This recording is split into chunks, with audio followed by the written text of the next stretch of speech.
Wesh la famille, j'espère que vous allez bien. En tout cas pour une nouvelle vidéo et aujourd'hui on va parler de MrBeast parce qu'il s'est mis dans une sauce. C'est bouillant sur Twitter et on va parler de toute l'histoire. Pourquoi MrBeast est dans la sauce? C'est quoi le rapport avec Chris? Parce qu'il y a Chris du coup dans l'histoire. Bref, on est parti.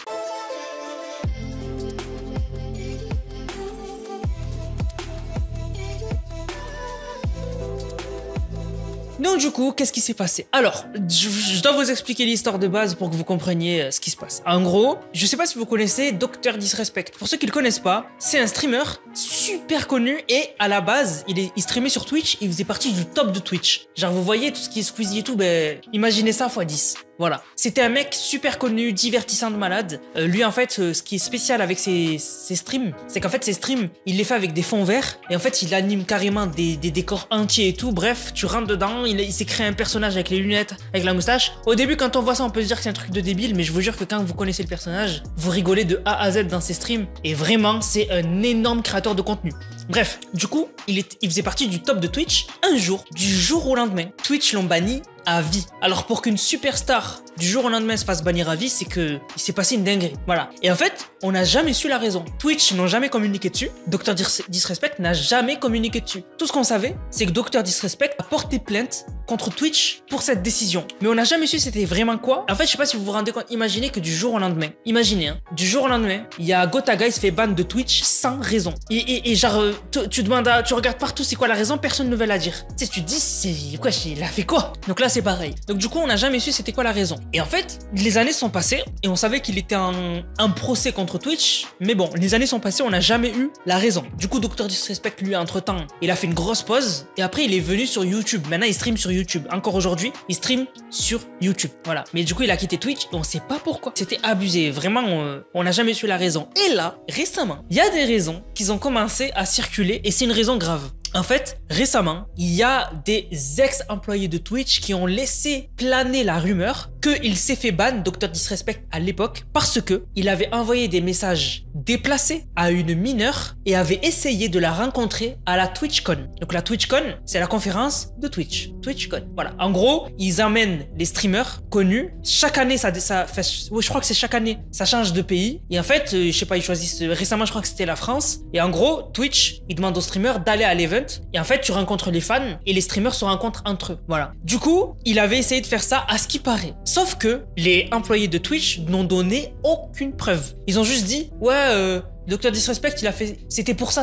Mais tu peux pas accuser avec des trucs aussi graves sans preuve. Je dis pas que sur Internet, il y a que des menteurs, il y a que des menteuses. Je dis juste que sur Internet, ça va super vite. Et combien de fois on a vu des accusations super graves alors qu'on n'avait eu aucune preuve. Du jour au lendemain, je dis une bêtise, hein, mais du jour au lendemain, il y a une fille, elle peut laisser planer le doute sur quelque chose, elle peut détruire la carrière d'un créateur de contenu sans fondement. Et c'est ça qui est grave, c'est que sur des accusations graves, faut venir avec des preuves béton. J'ai fait faire une petite parenthèse, mais par exemple récemment on avait joué la vanille, il y avait une fille dans un stream, elle avait sous-entendu, je sais plus ce qu'elle avait dit mais c'était grave. Et il y a des gens qui ont commencé à insulter Jo la vanille, etc. Et heureusement, elle est revenue sur ses dires, elle s'est excusée, etc. C'est grave. Tu peux pas te faire des accusations comme ça. Et là, les accusations que les ex-employés de Twitch ont fait, c'est grave. Voilà. Et donc du coup, voilà, ils ont dit ça. Et de son côté, Dr Disrespect, lui, il a dit que ces affaires-là ont été réglées, qu'il a porté plainte contre Twitch et que la raison pour laquelle il a été ban de Twitch, il a été dédommagé. Donc du coup, ces accusations-là seraient fausses. Voilà. Donc maintenant, vous savez l'histoire de Dr Disrespect, de ce qui s'est passé récemment. Là où ça devient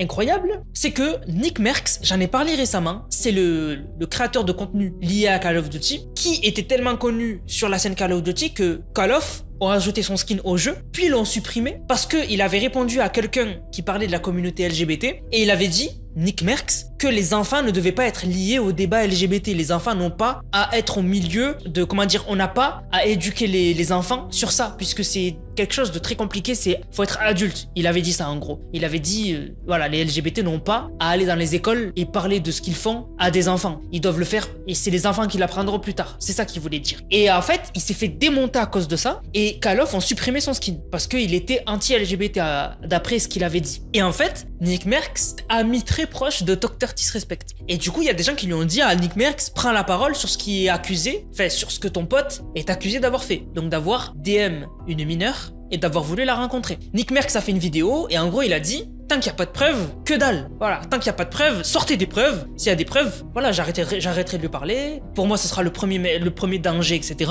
Tant qu'il n'y a pas de preuves, que dalle. Et à partir de là, en fait, ce qui s'est passé, c'est que en réponse il y a Chris de l'équipe de MrBeast. Donc Chris, pour ceux qui le voient pas, c'est en gros celui qui était à la base un homme et qui a fait une transition pour devenir une femme. Et aussi qui était marié, enfin qui était marié et avait des enfants. Voilà, il a 2 enfants, si je me trompe pas, 2 garçons. Et du coup, il était marié en tant qu'homme. Et après, il a transitionné, il est devenu une femme. Et ça avait fait énormément polémique. Ben, Chris, après un extrait de la vidéo de Nick Merckx, et en a fait une blague. Voilà, une blague, mais pas méchante, hein, juste une blague. Voilà. La blague, en gros, je vais pas vous la raconter dans les détails, mais c'était une blague où en gros, il disait ça c'est moi quand je fais un post sur le fait que j'ai fait une transition. Et en gros, c'était un moment dans la vidéo où Nick Merckx il disait dans mes réponses sous mes tweets, c'est que des she, they, her, etc. Bon bref, si vous l'avez pas compris, laisse tomber. Mais bon bref, voilà. En gros, Chris a fait juste une petite blague. Et ce qui s'est passé, c'est que Nick Merckx a répondu au tweet de Chris, qui du coup avait pris un passage de sa vidéo, et il a dit: tu devrais avoir honte, tu as abandonné ta femme et tes enfants pour t'amuser. Un jour, tu te réveilleras et tu te rendras compte de ce que t'as fait. Voilà. Pour Nick Merckx, qui lui aussi est père de famille, c'est grave. Pour un caprice de transition, c'est les dires de Nick Merckx. Hein. Mais en gros, je vous résume. Pour quelqu'un qui était marié avec des enfants, pour lui, c'est une catastrophe d'avoir fait une transition et d'avoir voulu devenir une femme. Bon, après, il fait ce qu'il veut, Chris. Voilà, bon, bref, Nick Merckx, c'est vrai que bon, il devrait s'occuper de ce qu'il regarde. Parce que bon, ça fait 1000 ans qu'il y a ce débat. Voilà quoi. Si Chris, il veut même devenir une otarie, qu'il devienne une otarie comme dans South Park. C'est un dauphin, non, un dauphin. Et si vous avez vu l'épisode de South Park, je vous jure, c'est trop marrant. Bref. Et donc, du coup, Chris a répondu. Enfin, en gros, elle lui a dit: tu connais pas la situation entre moi et mes enfants. Et de 2, tu devrais parler à ton pote Dr Disrespect qui a des accusations super graves contre lui. Et on a MrBeast qui a défendu Chris. Donc, qui a répondu à Nick Merckx et qui a dit: Ava, donc à la base, il s'appelait Chris, mais maintenant qu'il s'est devenu une femme, c'est Ava. Et bien, il a dit: Ava, maintenant, elle loupe des streams, elle loupe des vidéos, des tournages pour passer plus de temps avec ses enfants. Donc, il a dit: elle a pas abandonné ses enfants et elle s'en occupe très bien de ses enfants. Voilà. Et du coup, ça s'arrête pas là. Donc, déjà, c'est un truc de ouf parce que du coup, il y a beaucoup de gens qui ont été contre MrBeast. Ils ont dit: alors, on a un autre créateur de contenu super connu. Il s'appelle Sneako. Je sais pas si vous le connaissez, mais il est super connu. Bon, pas connu pour les bonnes choses. C'est quelqu'un que j'apprécie pas trop. Mais du coup, voilà, bon, lui, il est super connu. Il a dit à MrBeast: t'es une des personnes les plus influentes au monde, Jimmy. Jimmy, c'est le prénom de MrBeast. Et il lui a dit: arrête de prétendre que c'est ce que font ces gens-là, donc ceux qui transitionnent de l'homme à femme ou de femme à l'homme, c'est normal. Et il lui a dit: tu pourrais sauver la vie de milliers d'enfants. Il y en a beaucoup qui ont, par exemple, les tweets les plus vus, c'est des tweets, enfin les plus likés, c'est des tweets qui disent rare MrBeast elle, en mode c'est rare que MrBeast fasse une erreur comme ça, parce que les gens sont d'accord pour dire que défendre ceux qui ont fait des transitions, c'est pas bien. Mais bon, après voilà, c'est moi, comme quand je fais des vidéos sur Chris, les top commentaires c'est Nick Merckx il a raison, Chris a détruit sa vie, etc. Donc les gens la plupart du temps ils sont contre le délire LGBT. Mais bon bref, ça c'est internet, je peux rien y faire. Voilà. Mais bon bref, du coup les gens ils étaient beaucoup contre MrBeast, le fait qu'il défende Chris. Et du coup on a Jake the Viking.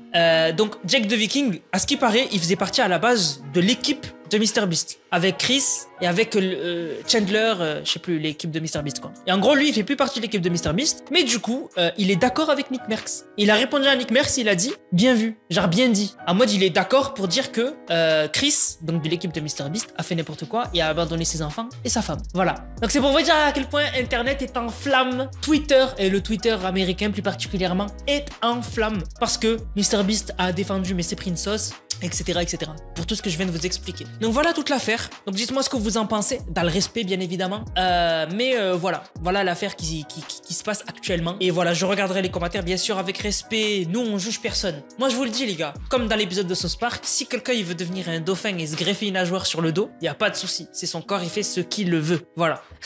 Donc voilà. Bref. Du coup la famille, j'espère que la vidéo vous a plu. Si c'est le cas, n'hésitez surtout pas, liker, commenter, partager. On se capte les gars pour une prochaine vidéo. C'était Nanas, prenez soin de vous. Bang, bang, bang.